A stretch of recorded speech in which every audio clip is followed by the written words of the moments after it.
ငရဲပြည်ကိုလာကြရတဲ့မာတုကာမများအကြောင်းဘာဖြစ်လို့ဒီအမျိုးသမီးမိန်းမတွေဟာငရဲပြည်ကိုလာကြရတာလဲလို့ဆိုရင်အရှင်အနုရုဒ္ဓကိုတော်မြတ်ကြီးကမြတ်စွာဘုရားနာကိုချင်းကပ်ပြီးတော့မှမိကွန်းလေးတွေမေးလျှောက်ပါတယ်မြတ်စွာဘုရားတဲ့တပည့်တော်ဒိဗ္ဗစကုညာနဲ့လောကကြီးကိုကြည့်ရှုလိုက်တဲ့အခါမှာအမျိုးသမီးတော်တော်များများဟာငရဲပြည်ကိုသွားကြပါတယ်တဲ့အဲ့ဒီအမျိုးသမီးတွေကွယ်လွန်သွားတဲ့အမျိုးသမီးတွေဟာဘာဖြစ်လို့ငရဲပြည်ကိုအသွားများကြတာလဲဖရာလို့မြတ်စွာဘုရားကိုမေးလျှောက်ပါတယ်အဲ့ဒီမှာမြတ်စွာဘုရားကအနုရုဒ္ဓတဲ့ဒီအမျိုးသမီးတွေကွယ်လွန်သွားကြတဲ့အခါအပေကိုလာကြောင်းအချက်၃ချက်ရှိတယ်တဲ့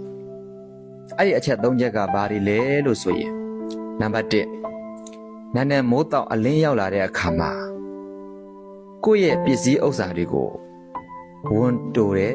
ဝန်တိုမစ္စရိယဖြစ်တယ်ပေါ့မပေးရမကြွေးရမလူရမတန်းရဒီလိုစိတ်မျိုးတွေဖြစ်တယ်တဲ့နံပါတ်2အချက်ကတော့နေ့လည်ခင်းရောက်လာတဲ့အခါမှာအဲ့ဒီအမျိုးသမီးတွေဟာသူတစ်ပါးရဲ့ပစ္စည်းတွေကိုညူစုစောင်းမြောင်းလေးရှိတယ်တဲ့ဥပမာဆိုကြပါစို့သူတစ်ပါးကကိုယ့်ထက်ကိုတားပြီးတော့ဝတ်စားဆင်ရင်မှုတွေကအစသုံးတဲ့အသုံးဆောင်တွေကအစကိုယ့်ထက်ကိုတားနေပြီဆိုရင်ညူစုစောင်းမြောင်းပြီးတော့စိတ်ထဲမှာမကောင်းတဲ့အကျင့်တွေဖြစ်နေတယ်။ဒါဆိုရင်အပယ်ကိုလာပါတယ်။ဒါနံပါတ်1အချက်ပါ။နံပါတ်3အချက်ကတော့အမျိုးသမီးတွေဟာညရောက်လာတဲ့အခါမှာကာမရာဂထကြွတောင်းကြနေတဲ့ဒီအချက်3ချက်နဲ့ပြည့်စုံတဲ့အမျိုးသမီးတွေဟာငရဲပြည်ကိုလာကြရပါတယ်လို့မြတ်စွာဘုရားကဖြေတော်မူပါတယ်အပြိုကြီးတယောက်အကြောင်းကိုပြောပြမယ်ဗျကောသလတိုင်းရဲ့ဆန္ဒပုတ်ရွာလေးတစ်ရွာမှာအပြိုကြီးတယောက်ရှိပါတယ်အဲ့ဒီအပြိုကြီးကရုပ်ရည်ကလည်းအမတန်ချောမောလှပပြီးတော့ပစ္စည်းဥစ္စာတွေကလည်းပေါ်ပါတယ်ဥစ္စာဘောရုပ်ချောပေါ့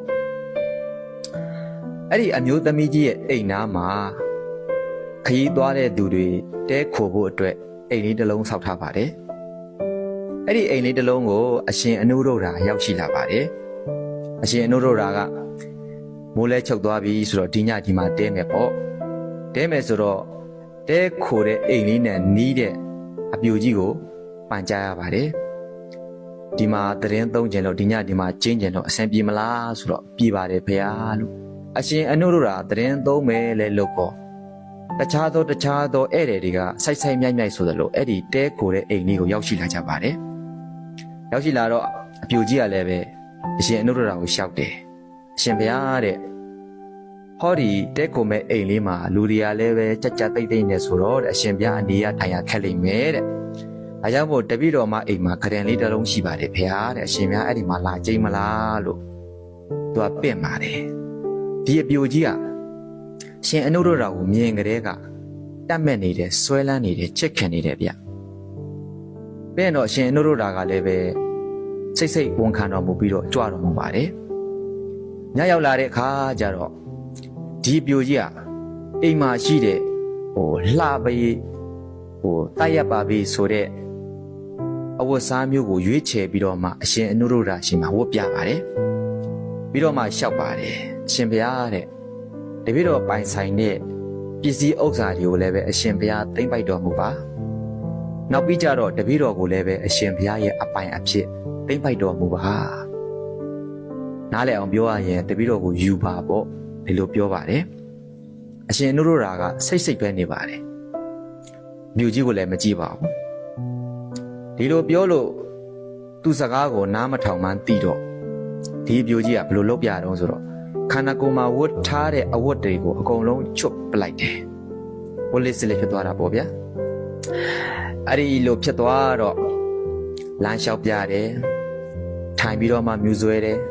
အိပ်ပြီးတော့မှမြူဆွဲတယ်အမျိုးသောနီးတွေနဲ့အရှင်အနုရုဒ္ဓကိုတော်မြတ်ကိုမြူဆွဲပါတယ်ဘလောက်ပဲမြူဆွဲအရှင်အနုရုဒ္ဓကတော့ညက်လွာလေးကိုချပြီးတော့မှအမျိုးကြီးကိုလည်းမကြည့်ပါဘူးအေးဆေးဆေးပဲတရားမှတ်နေပါတယ်ဒီလိုမြူဆွဲလို့မရမှန်းတည်သွားတော့ ပြူကြီးကသဘောပေါက်သွားတယ်။အော်လောကကြီးမှာရှိတဲ့ယောက်ျားတော်တော်များများကငါ့ကိုကြိုက်ကြတယ်။ငါပစ္စည်းဥစ္စာတွေကိုမက်မောကြတယ်။ဒီကိုတော်ကတော့ငါ့ကိုလည်းမတတ်မှဘူးငါ့ကိုလည်းမဆွဲလာဘူးငါပစ္စည်းဥစ္စာတွေကိုလည်းမမက်မောဘူး။ဒီလိုယောက်ျားမျိုးကရှားပါတယ်။အဲ့တော့ငါတရားကျင့်တဲ့အမျိုးသားကိုငါဖျက်ဆီးမိတော့မယ်မဖြစ်ဘူးငါတောင်းမှမှာဆိုအဝတ်တွေကိုပြန်ဝတ်ပြီးတော့အရှင်ဘုရားတပည့်တော်မလိမ်မို့မလိမ်မာလေးကိုအရှင်ဘုရားခွင့်လွှတ်တော်မူပါတပည့်တော်အပြစ်တွေကိုလည်းအရှင်ဘုရားဝေမြူပါနဲ့ဘုရားလို့လျှောက်တော့အရှင်အနုရုဒ္ဓရာကြီးကလည်းခွင့်ပြုပါတယ်ခွင့်လွှတ်ပါတယ်နောက်နေ့နာနယ်မို့တော့အလင်းရောက်တော့အရှင်အနုရုဒ္ဓရာကိုစွမ်းနေကပ်ပါတယ်စွမ်းကပ်ပြီးတော့တရားဟောလိုက်တဲ့အချိန်မှာဒီအပြိုကြီးကလည်းဗုဒ္ဓဘာသာဝင်တယောက်ဖြစ်သွားပါတယ်တဲ့ကျင်းကျုပ်ပြန်ပြောရမယ်ဆိုရင်တော့အမျိုးသမီးတွေအပယ်ကြတာဘာဖြစ်လို့လဲဆိုတော့ခဏနေကမြတ်စွာဘုရားမိန့်ခဲ့တဲ့နံပါတ်1နာနယ်မို့တော့အလင်းရောက်လာတဲ့အခါမှာဘိုးပိုင်ဆိုင်တဲ့ပစ္စည်းဥစ္စာတွေကိုဝန်တိုမစ္စရိယဖြစ်တယ်မပေးနိုင်မကြွေးနိုင်မလူရဲ့မတန်းရဲ့ဖြစ်ပါတယ်အဲ့တော့ပေးပါကြွေးပါလူပါတန်းပါလူပါတန်းပါဆိုတဲ့နေရာမှာကြွေးပါမွေးပါဆိုတဲ့နေရာမှာကိုယ့်အိမ်မှာရှိတဲ့ခွေးလေးတွေကြွေးမလားကြောင်လေးတွေကြွေးမလားကိုသားတွေကိုသမီးတွေကိုပဲပေးမလားကြွေးမလားတခြားသောညာတန်ဃာတွေကိုလည်းလူပါတန်းပါဒါကိုပြောတာဖြစ်ပါတယ်နာမနေ့အချက်ကတော့သူတစ်ပါးတွေကြီးပွားနေတယ်အောင်မြင်နေတယ်ကိုယ့်ထက်ကိုတာသောအသုံးဆောင်တွေကိုသုံးဆောင်နေရပြီဆိုရင်ကိုယ်စိတ်မှာအိတ်တာမစ္စရိယမဖြစ်ဘဲနဲ့သူတို့တွေဒီထက်ကောင်းတဲ့သုံးဆောင်တွေဝကောင်းစားလာတွေကိုဝတ်နိုင်ကြပါစေဆိုပြီးမုရိဒာပွားများရပါမယ်နံပါတ်3အချက်ကတော့ကာမရာဂထကြွတောင်းကြတယ်ဆိုတဲ့နေရာမှာဒီစိတ်တွေဟာပုထုဇဉ်တိုင်းဖြစ်တဲ့စိတ်တွေဖြစ်ပါတယ်ဒီစိတ်ကိုဗရိတ်အုပ်နိုင်ဖို့ဆိုရင်တော့တတိလိုအပ်ပါတယ်တတိနဲ့ထိတ်ချုပ်ပြီးတော့မှဗရိတ်အုပ်ပါလို့ပြောချင်ပါတယ်